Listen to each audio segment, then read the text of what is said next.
നമസ്കാരം. മോഹൻലാൽ നായകനായിട്ട് അദ്ദേഹം തന്നെ സംവിധാനം ചെയ്തു വരുന്ന ചിത്രമാണ് ബറോസ് എന്ന് പറയുന്ന സിനിമ. ബറോസ് എന്ന് പറയുന്ന സിനിമയെക്കുറിച്ച് ഞാൻ തുടക്കത്തിലെ തന്നെ തീരെ ഇതില്ലാത്ത രീതിയിലാണ് സംസാരിച്ചുകൊണ്ടിരുന്നത്. മോഹൻലാൽ ഫാൻസിന് വലിയ കമന്റ് അടികളൊക്കെ നമ്മൾ അതിനകത്ത് കാണാറുണ്ട്. അതായത് ആ സിനിമയെക്കുറിച്ച് എനിക്ക് വലിയ അഭിപ്രായമില്ല, സിനിമ റിലീസ് ചെയ്ത് കണ്ടതിന് ശേഷം മാത്രമേ ഞാൻ ആ സിനിമയെക്കുറിച്ച് എന്തെങ്കിലുമൊക്കെ ഒരു പ്രതീക്ഷയോടുകൂടി സംസാരിക്കുമെന്ന് ഞാൻ പറഞ്ഞിരുന്നു. അത് വേറെ ഒന്നുമല്ല, മോഹൻലാലിനെ പോലെ ഒരു വ്യക്തി സംവിധാനം ചെയ്യുന്നു എന്ന് പറയുമ്പോൾ ഒരു സംവിധാന മോഹം പൂവണിയിക്കാൻ വേണ്ടി ചെയ്യുന്ന സിനിമയായിട്ട് തന്നെയാണ് ഞാൻ ഇപ്പോഴും വിലയിരുത്തുന്നത്. പക്ഷെ സിനിമയ്ക്ക് 100 കോടിയോളം ബഡ്ജറ്റ് ആയിട്ടുണ്ട് എന്ന് നിങ്ങൾക്ക് എല്ലാവർക്കും അറിയാം. ഇതുവരെയുള്ള ചരിത്രത്തിലെ മലയാളത്തിലെ ഏറ്റവും വലിയ ബഡ്ജറ്റ് ചിത്രമായിട്ടാണ് വിലയിരുത്തപ്പെടുന്നത്. ഇനിയിപ്പോൾ പടം പരാജയപ്പെടുകയാണെന്നുണ്ടെങ്കിൽ ഞങ്ങൾ പറ്റിച്ചതാണ്, ഞങ്ങൾക്ക് 23 കോടി 50 ലക്ഷം രൂപ മാത്രമേ ചെലവ് വന്നിട്ടുള്ളൂ എന്ന് വേണമെങ്കിൽ ഒരു പത്രസമ്മേളനം വിളിച്ച് അല്ലെങ്കിൽ വെറുതെ ഫേസ്ബുക്കിൽ ഒരു വീഡിയോ ഒക്കെ ഇട്ടിട്ട് സംവിധായകനായ മോഹൻലാലിന് ഒരു ഇത് നടത്താവുന്നതാണ്. അങ്ങനെ മലയാളത്തിൽ ഉണ്ടായിട്ടുണ്ട്. മലയാളത്തിലെ ഒരു പ്രമുഖ നടന്റെ ഏറ്റവും വലിയ ബഡ്ജറ്റ് ചിത്രമാണെന്ന് പറഞ്ഞ് മാർക്കറ്റ് ചെയ്ത് തിയേറ്ററിലെത്തി തരക്കേടില്ലാത്ത കളക്ഷൻ നേടി, ഒരു വലിയ ഹിറ്റ് കളക്ഷൻ തന്നെ നേടി എന്നുണ്ടെങ്കിലും പറഞ്ഞ ബഡ്ജറ്റിനേക്കാൾ താഴെ മാത്രമായിട്ടാണ് കളക്ഷൻ ഒതുങ്ങിയത്.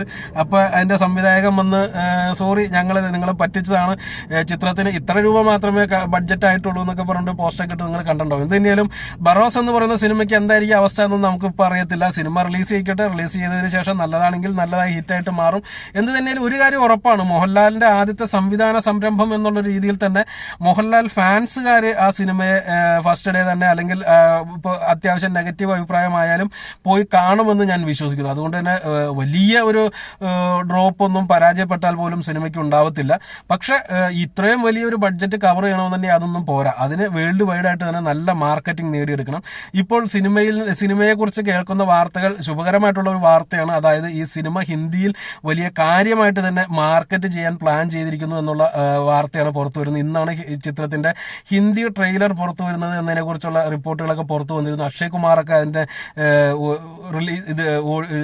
ട്രെയിലർ ലോഞ്ചിനൊക്കെ വേണ്ടി പങ്കെടുക്കുന്നുണ്ട്. മോഹൻലാലും അക്ഷയ് കുമാറും പ്രിയദർശൻ വഴിയുള്ള ഒരു ബന്ധം നിങ്ങൾക്ക് എല്ലാവർക്കും അറിയാമെന്ന് വിശ്വസിക്കുന്നു. അപ്പോൾ അതുമൂലം അക്ഷയ് കുമാറിനെയും ഇതിനകത്തേക്ക് ക്ഷണിച്ചിട്ടുണ്ട്. അദ്ദേഹം മുഖാന്തരമാണ് ഇത് ഹിന്ദിയിൽ മാർക്കറ്റ് ചെയ്യുന്നത്. ഹിന്ദിയിൽ തരക്കേടില്ലാത്ത ഒരു പ്രൊഡക്ഷൻ ഡിസ്ട്രിബ്യൂഷൻ കമ്പനിയാണ് സിനിമയെ ഹിന്ദി ഡിസ്ട്രിബ്യൂഷൻ എടുത്തിരിക്കുന്നത്.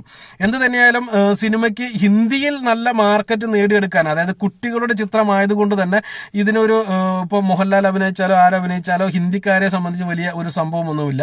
അത് ഒരു 3D ചിത്രമാണ്, കുട്ടികൾക്ക് വേണ്ടിയുള്ള സിനിമയാണ്. നല്ല കഥയാണ് എന്നുണ്ടെങ്കിൽ അവർ മോഹൻലാൽ ചിത്രമാണ്, സൗത്ത് ഇന്ത്യൻ സിനിമയാണ് എന്നൊന്നും തന്നെ അവർ ചിന്തിക്കത്തില്ല. അല്ലെങ്കിൽ സൗത്ത് ഇന്ത്യൻ സിനിമ എന്നതിനോട് അവർക്ക് വലിയതൊന്നുമില്ല. കാരണം ഇപ്പോൾ പുഷ്പ 2 അവിടെ തരംഗം സൃഷ്ടിച്ചുകൊണ്ടിരിക്കുന്നത് നിങ്ങൾക്ക് അറിയാവുന്നതാണ്. അപ്പോൾ നല്ല പോസിറ്റീവ് റെസ്പോൺസ് കിട്ടുകയാണ് എന്നുണ്ടെങ്കിൽ ഹിന്ദിയിൽ ഭീകര ഹിറ്റാക്കി മാറ്റാനും ഈ സിനിമയ്ക്ക് സാധിക്കും.